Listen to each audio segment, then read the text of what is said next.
अन्नदाता, पग पग पर है संग तुम्हारे अन्नदाता। लहू किसानों का बन के पसीना सींचता है धरती का सीना। मेहनत का तेरी हक दिलवाने, नई तकनीक नई खोज बताने। पशुधन को गुणवान बनाना, पौध सुरक्षा को सिखलाना, खेती के सब गुर समझाने, भारत का सरताज बनाने। आठों पहर है संग तुम्हारे अन्नदाता, अन्नदाता।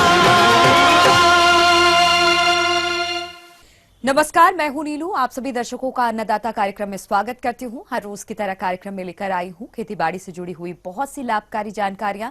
तो चलिए सबसे पहले देखते हैं क्या है विशेष आज के कार्यक्रम में। ब्रॉयलर मुर्गी पालन व्यवसाय कर रहे एक सफल किसान की कहानी। अच्छे उत्पादन हेतु फसलों में कैसे करें समन्वित पोषक तत्व प्रबंधन।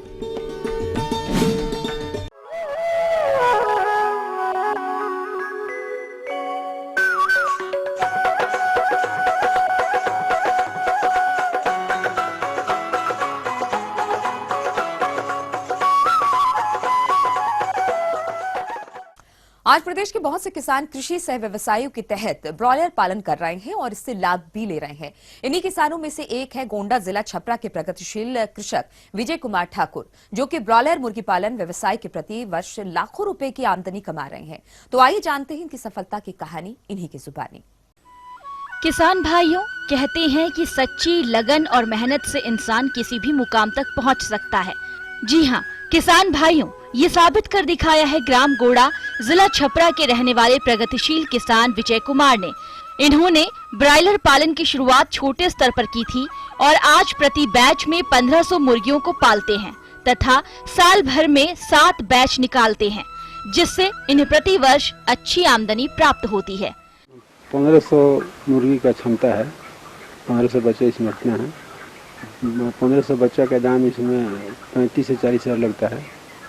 लाने में खर्च लगता है 35 से 40 हज़ार। जब बच्चा छोड़ते हैं तो नीचे पेपर बिछाते हैं, मिट्टी को ठीक से बराबर करके आप पेपर बिछाते हैं और उस पर मकई का दाना डालकर बच्चा छोड़ते हैं।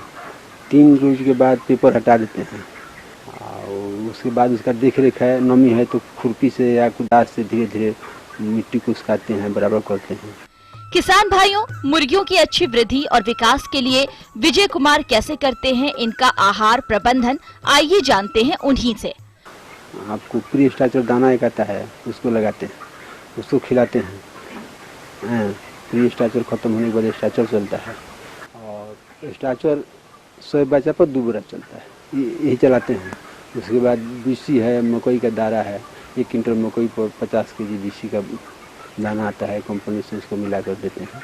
ऐसे हम ठीक हैं, अच्छा चल रहे हैं। मेहनत ज़्यादा है लेकिन हम ठीक हैं। दाना एक दिन 24 घंटा में एक बार देते हैं, एक बार डाल देते हैं। उसको खाने वाला जो डोका है उसको 2 बार 3 बार हिलाते हैं। अक्सर मुर्गियां कई तरह के रोगों की चपेट में आ जाती है। इन रोगों से मुर्गियों को बचाने के लिए ये किसान इनका प्रबंधन किस तरह से करते हैं, आइए जानते हैं। बीमारियों से कोई तरह का दवा है, जैसे तुतिया सिरका चलाते हैं, जो पैखाना साफ नहीं होता है, पेट झराने के लिए तुतिया सिरका चलाते हैं।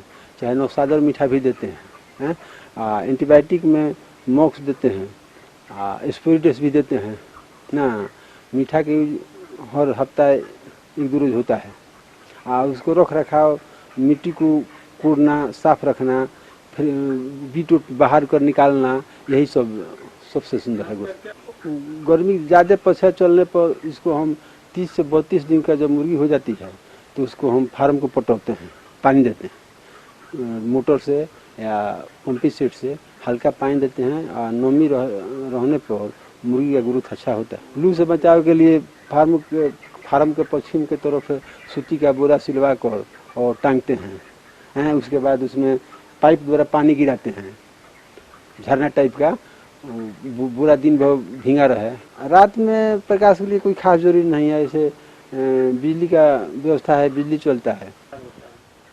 या तो स्टार्टिंग बेचने का स्टार्टिंग हो जाएगा 29 से 40 दिन में शुरू हो जाएगा बेचने के लिए, लास्ट 45 दिन 50 दिन में ख़त्म हो जाता है। वजन हुआ 1 किलो 800, 2 किलो जिसे 37 से 36 से 38 दिन के अंदर 1 किलो 700, 1 किलो 800 रहता है, 2 किलो 2.25 किलो रहता है। मैक्सिमम हर बीट में करीब 1500 बच्चा पर हमको 60,000 70,000 रुपया बन जाता है।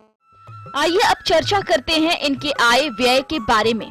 तो ये किसान प्रति बैच में 1500 मुर्गियों को पालते हैं और प्रति बैच में मुर्गियों के चूजे को लाने से लेकर बेचने तक लगभग 1,20,000 रुपए तक का खर्चा होता है।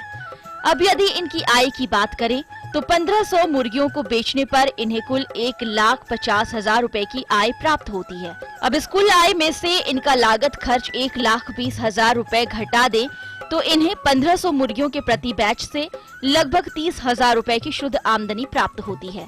इतना ही नहीं, मुर्गियों से प्राप्त बीट का ये खाद के रूप में प्रयोग करते हैं, जिससे इन्हें अतिरिक्त लाभ भी मिलता है। इस तरह विजय कुमार मुर्गी पालन करके प्रति वर्ष अच्छी आमदनी प्राप्त कर रहे हैं। ये थी कुछ उपयोगी जानकारियां। अब लेते हैं एक छोटा सा ब्रेक, जल्द लौटेंगे और कार्यक्रम में आगे है और महत्वपूर्ण जानकारियां। बने रहिए हमारे साथ।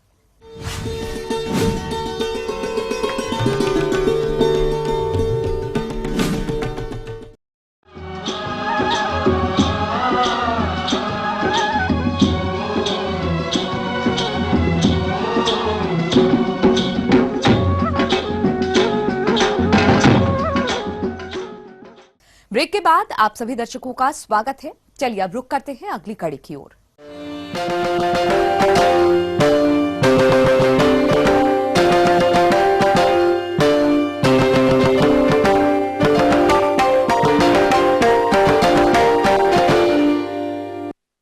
किसान भाइयों, फसलों की उपज को बढ़ाने के लिए जरूरी है कि मृदा में मुख्य पोषक तत्वों के साथ साथ सूक्ष्म पोषक तत्वों की पूर्ति भी की जाए, तभी आपको फसल से अच्छी उपज मिलेगी, साथ ही मृदा की उर्वरता भी बनी रहेगी। तो किसान भाइयों, मृदा में सभी पोषक तत्वों की समुचित पूर्ति के लिए कैसे करें समेकित उर्वरक प्रबंधन, इसकी जानकारी दे रहे हैं बिहार कृषि विश्वविद्यालय सबौर जिला भागलपुर के मृदा वैज्ञानिक डॉक्टर अरुण कुमार झा। सूक्ष्म मात्रिक तत्व प्रबंधन हम किस प्रकार से करें? किसान भाइयों, वह जमाना चला गया जब सिर्फ हमारा बीज और हमारी उर्वरक दो ही हमारा लागत हुआ करता था। आज की तारीख में जो सबसे महत्वपूर्ण लागत है वह है तकनीकी, और वही किसान फायदा उठा सकता है जो तकनीकी नाम का लागत उसमें लगाता है। जो तकनीकी नाम का लागत नहीं लगाएगा वो घाटे में रहेगा। जहां तक सूक्ष्म मात्रिक तत्व की बात है तो मैं आपको एक चीज बताना चाहूंगा कि अब सिर्फ मुख्य पोषक तत्व नाइट्रोजन, फास्फोरस, पोटास ही आपकी मिट्टी में कम नहीं है। आपकी मिट्टी में गंधक की भी कमी है, जस्ता की भी कमी है, लोहा की भी कमी है, मोलिब्डेनम की भी कमी है, बोरान की भी कमी है, गंधक की भी कमी है। जो एक सर्वे हुआ है पूरा भारतवर्ष में, उससे यह पता चला है कि लगभग 49% नमूने में जिंक की कमी पाई गई। लगभग 3 लाख नमूने का जांच करवाया गया है, तो उससे यह देखा गया कि उसमें 49% नमूनों में जिंक की कमी थी। जैसे मैं उदाहरण के लिए बताऊं कि यदि हम बोरन की बात करते हैं मित्रों, तो बोरन यदि धान फसल में जितना उत्पादन आपको घटाता है उससे कहीं ज्यादा आपको उत्पादन घटाता है जो दलहन है, तिलहन है उसमें। जैसे बोरन का एक उदाहरण बताऊं कि यदि धान और गेहूं में यदि देखिए तो धान में मुश्किल से आपको 16% की यह कमी करता है, 16.6 यानी 17% की। गेहूं में लगभग 15% की कमी करता है, जबकि यदि आप मक्का में देखिए तो यह लगभग 33% की आपको कमी इसे हो जाती है। आजकल दलहन की बड़ी समस्या है। चना आपका जो है यदि आपने बोरन नहीं डाला है तो उसका उत्पादन 44% घट जाएगा, मसूर भी 19% घट जाएगा। तिलहन की भी बड़ी समस्या रहती है। यदि हम सरसों की बात करते हैं तो सरसों में इसका जो उत्पादन है लगभग 33% कम हो जाता है। सूरजमुखी में भी देखिए तो 35% लगभग कम हो जाता है। अब आ जाइए सब्जी वाली में, प्याज में, तो प्याज में भी 30% आपका उत्पादन कम हो जाता है। यह तो बात हो गई बोरन की। यदि बोरन के अतिरिक्त यदि हम आ जाते हैं यदि जिंक पर, तो जिंक में भी यदि आप देखते हैं तो धान गेहूं में यदि आपने जिंक का प्रयोग किया तो मुश्किल से आपने 4-5 क्विंटल प्रति हेक्टेयर का उत्पादन लगभग बढ़ा लिया।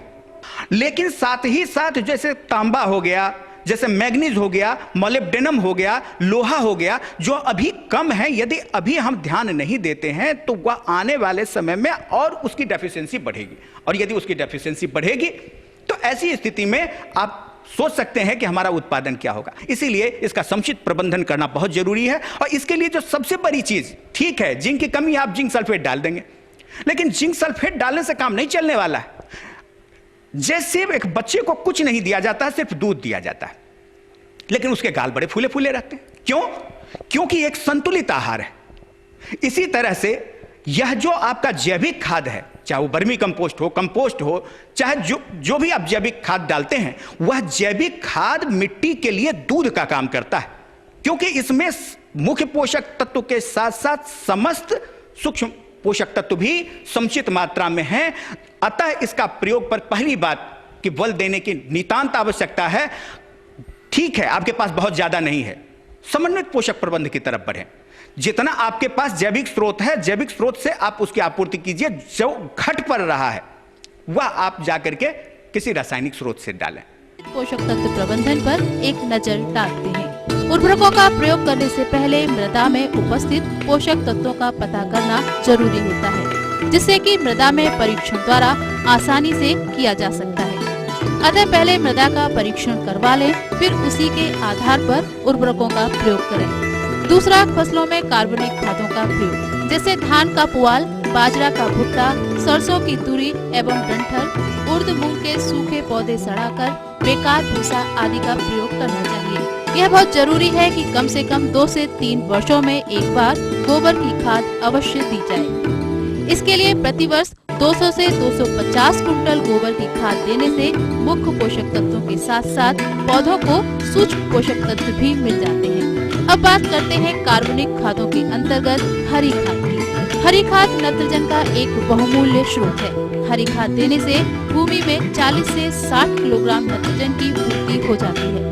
हरी खाद से पूरा लाभ लेने के लिए आवश्यक है कि उसमें फास्फेटिक उर्वरक का प्रयोग किया जाए, ताकि फसल में जड़ ग्रंथियां अधिक हो जाएं, जो नत्रजन का भूमि में स्थिरीकरण करती हैं। किसान भाइयों, समन्वित पोषक तत्व प्रबंधन के अंतर्गत फसल अवशेष, कूड़ा करकट के साथ केंचुआ पालन करके केंचुआ खाद बनाया जा सकता है।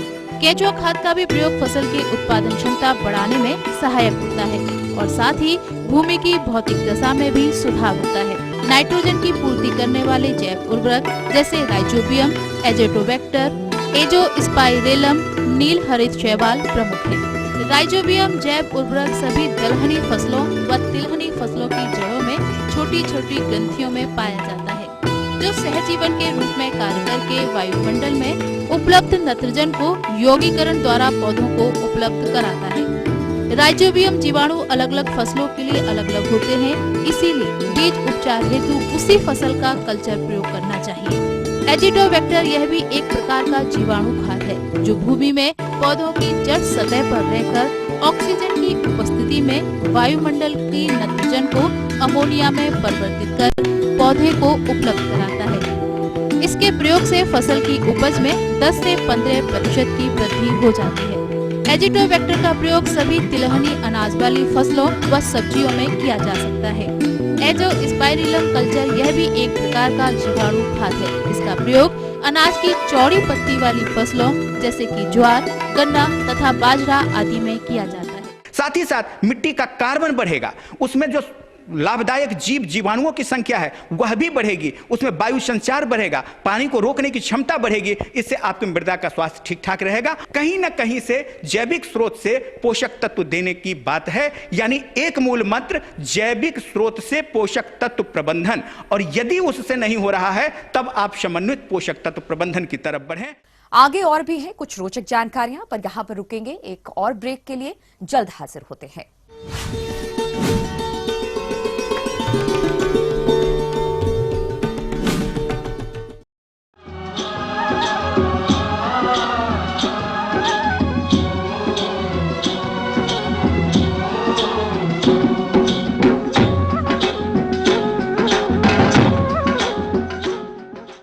ब्रेक के बाद एक बार फिर से आप सभी दर्शकों का अन्नदाता कार्यक्रम में स्वागत है। बढ़ते हैं अगली प्रस्तुति की ओर।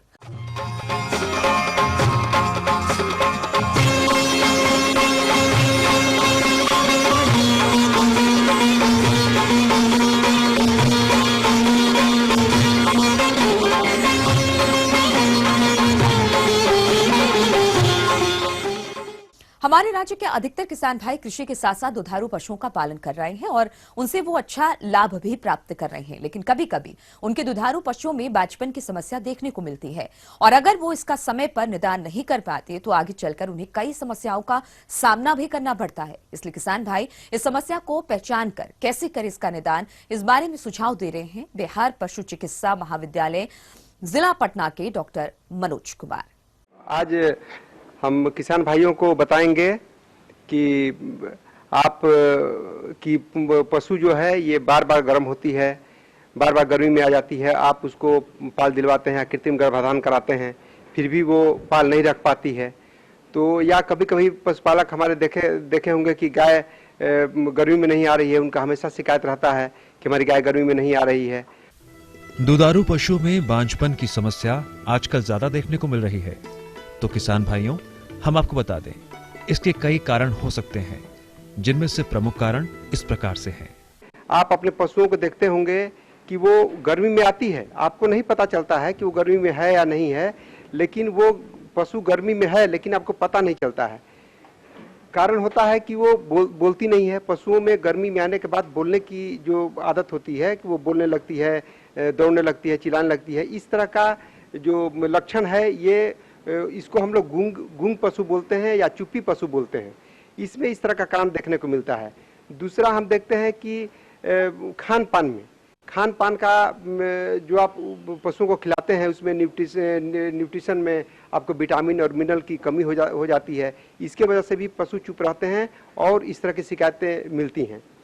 तीसरा, रख रखाव। आज के समय में जिस तरह का मौसम आप देख रहे हैं, जितनी गर्मी बढ़ रही है, इससे भी पशु हमारे प्रभावित हो रहे हैं और इसके वजह से भी वो चुप रहते हैं और जिससे किसान भाई समझते हैं कि हमारी पशु गर्मी में नहीं आ रही है और इसके चलते उसको समय पर कृत्रिम गर्भाधान नहीं करा पाते हैं, जिसके चलते हमारे किसान भाइयों को काफ़ी हानि हो रहा है। दूसरा है पशुओं को बार बार गर्म होना।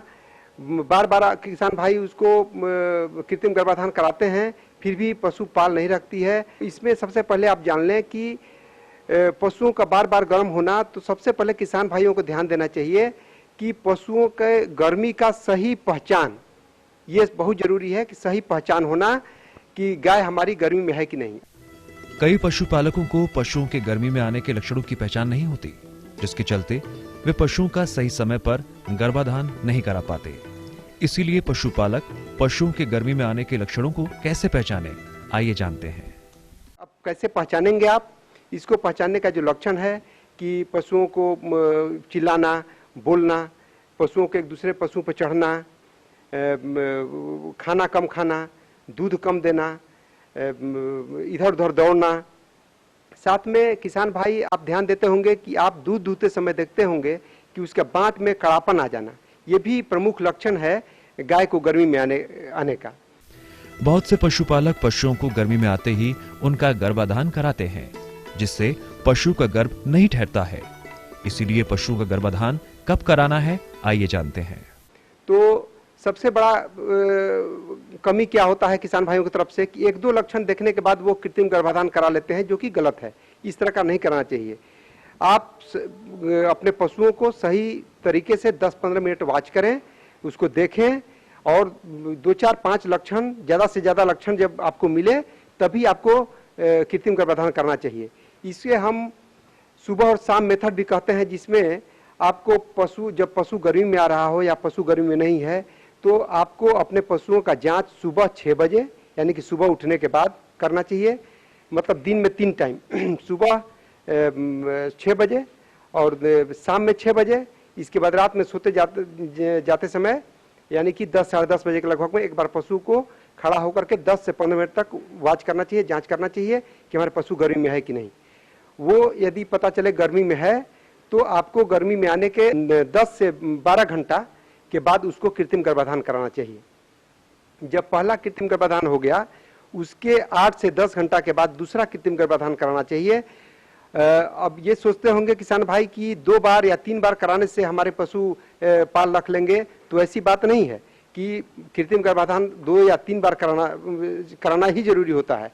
जब गर्भाधान हो जाए उस समय पशु को बैठने न दें। किसान भाइयों ध्यान रखें कि पशु को कम से कम 2 से 3 घंटा तक उसको खड़ा रखें और उसको पानी से उस समय न नहलाएं। इसके बाद भी यदि गर्भधारण पशु नहीं कर पाती है तो आपको किसी पशु चिकित्सक से सलाह लेकर के इसका उपचार कराना चाहिए।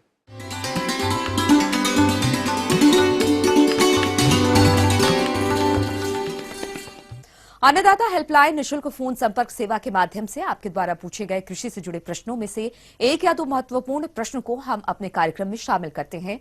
इसी के तहत आज का चयनित प्रश्न और उसका जवाब इस प्रकार है। अन्नदाता निशुल्क फोन संपर्क सेवा के माध्यम से पूछे गए प्रश्नों में से कार्यक्रम में आज जो प्रश्न हमने शामिल किया है उसे पूछा है, जिला नवादा से तीज राम जी, आप अदरक की उन्नतशील किस्मों के बारे में जानकारी चाहते हैं। तो तीजराम जी, आपकी जानकारी हेतु प्रस्तुत है कार्यक्रम का यह अंश। सबसे अच्छी वैरायटी जो हमारे बिहार के किस्म में अच्छा उपज देती है उसमें नदिया और चाइना है। नदिया की जो उपज क्षमता है 150 से 250 क्विंटल प्रति हेक्टेयर है और चाइना की जो उपज है 125 से 185 क्विंटल प्रति हेक्टेयर है।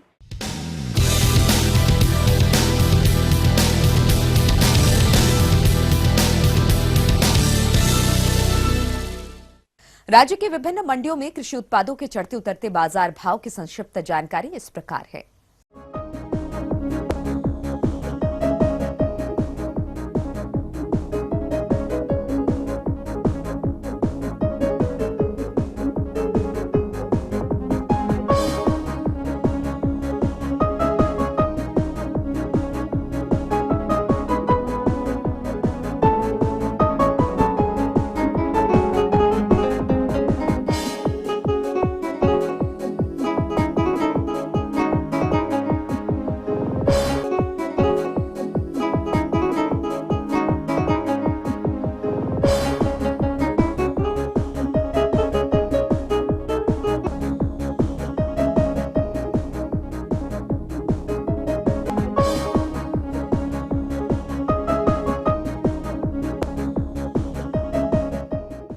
अब आइए देखते हैं कल दिखाए जाने वाले कार्यक्रम की मुख्य झलकियां।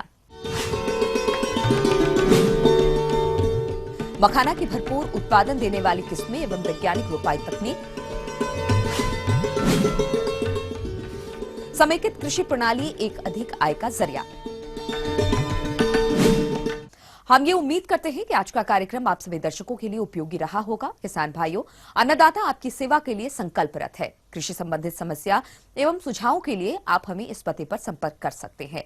प्रोड्यूसर अन्नदाता ETV Bihar Jharkhand, Ramoji film city Hyderabad 501512।